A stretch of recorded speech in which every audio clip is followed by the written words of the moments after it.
Shalom. Assalamualaikum warahmatullahi wabarakatuh. Om Swastiastu, Namo Buddhaya, dan salam sejahtera bagi kita semua. Perkenalkan, nama saya Andrianto.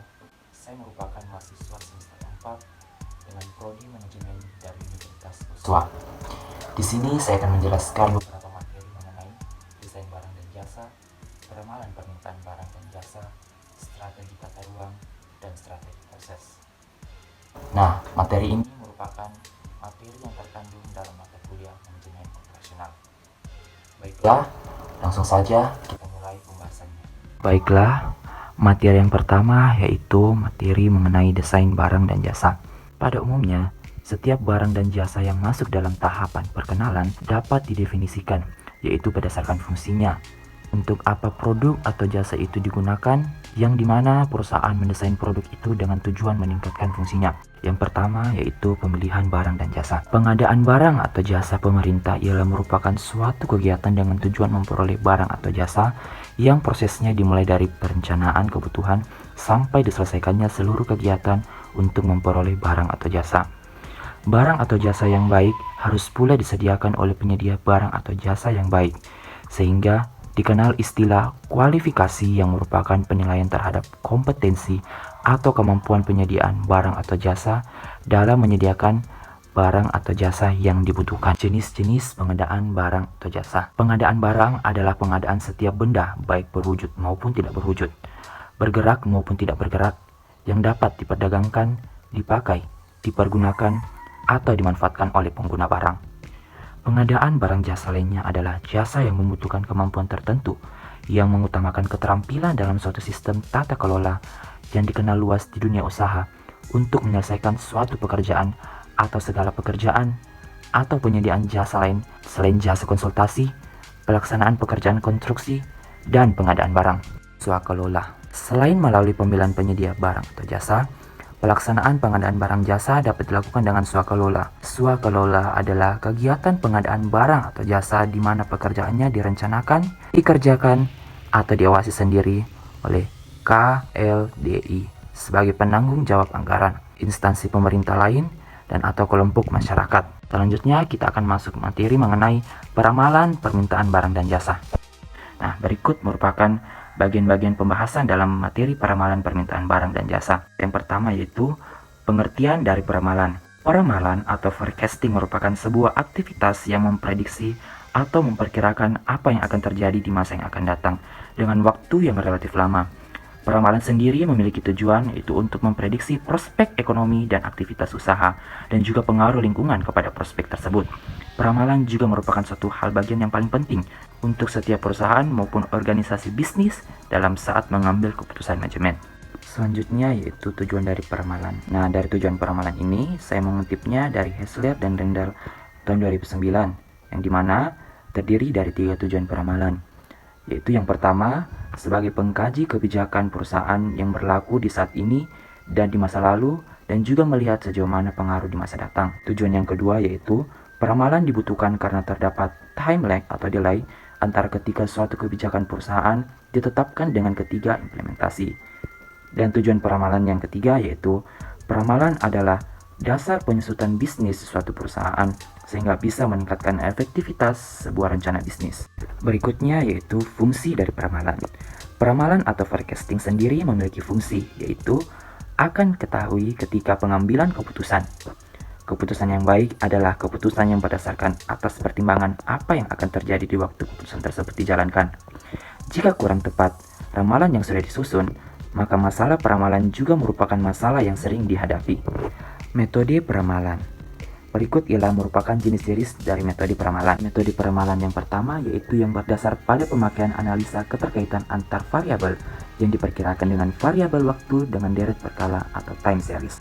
Metode peramalan yang kedua yaitu yang berdasar pada pemakaian analisis pola hubungan antar variabel yang hendak diperkirakan dengan variabel lain yang menjadi pengaruh, yang bukan waktu disebut metode korelasi atau sebab akibat atau metode kausal.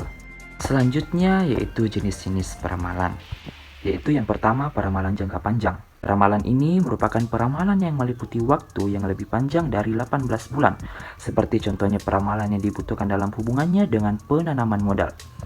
Peramalan yang kedua yaitu peramalan jangka menengah. Pada dasarnya, peramalan ini meliputi waktu antar 3-18 bulan, seperti contohnya peramalan untuk merencanakan penjualan. Dan peramalan ketiga atau yang terakhir yaitu perencanaan jangka pendek. Peramalan ini merupakan peramalan yang meliputi jangka waktu kurang dari 3 bulan, seperti contohnya peramalan dalam keterkaitannya dengan merencanakan pembelian material. Materi yang ketiga yaitu strategi tata ruang. Strategi tata ruang ialah merupakan suatu keputusan yang penting untuk menentukan efisiensi operasi secara jangka panjang. Yang pertama yaitu pengertian dari tata letak. Tata letak adalah suatu keputusan penting dalam menentukan efisiensi operasi secara jangka panjang. Tata letak merupakan keputusan mengenai penempatan mesin-mesin pada tempat kerja, misalnya dalam pengaturan produksi, kantor dan meja-meja, misalnya pada pengaturan kantor, atau pusat pelayanan, misalnya dalam pengaturan rumah sakit atau departemen store.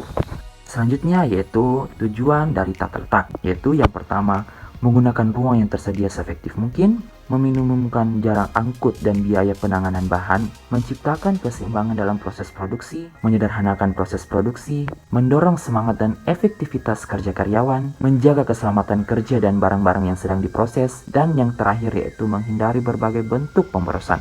Penjelasan yang terakhir yaitu mengenai jenis-jenis tata letak. Nah, dari jenis-jenis tata letak ini terbagi menjadi dalam 5 bagian, yaitu yang pertama peralatan penanganan bahan, yang kedua kapasitas dan persyaratan luas ruang, yang ketiga lingkungan hidup dan estetika, yang keempat aliran informasi, dan yang kelima yaitu biaya pergerakan antar wilayah kerja. Selanjutnya yaitu saya akan menjelaskan materi yang keempat atau materi penutup kita pada hari ini, yaitu strategi proses. Pada dasarnya, perusahaan tidak bisa terlepas dari proses produksi dalam melaksanakan kegiatan usahanya. Oleh karena itu, perusahaan berusaha agar proses produksi bisa dilaksanakan dengan baik, ekonomis, serta mencegah timbulnya hambatan terhadap kegiatan operasi perusahaan. Maka dari itu, perusahaan membutuhkan yang namanya strategi proses.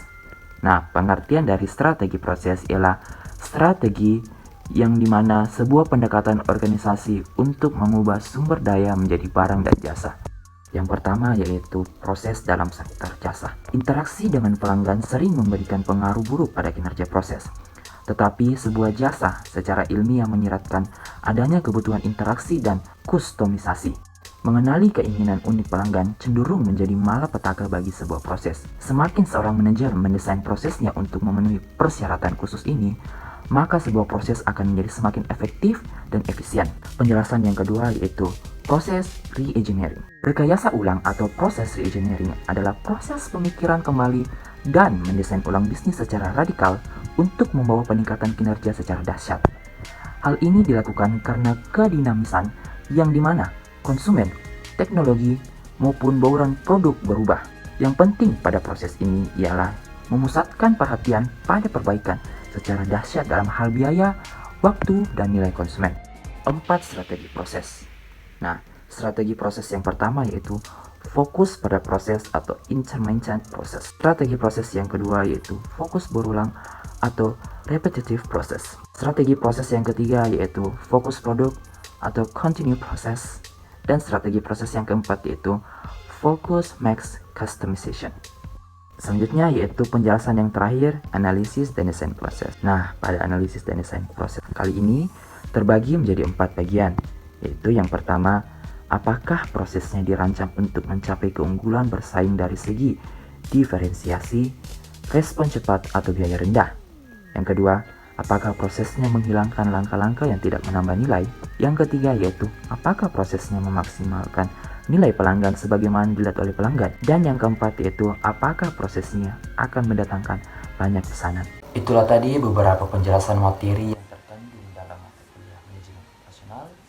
Saya berharap kiranya dari materi tadi yang saya telah jelaskan, teman-teman dapat memahaminya dan dapat menambah wawasan teman-teman. Sekian dari saya dan terima kasih.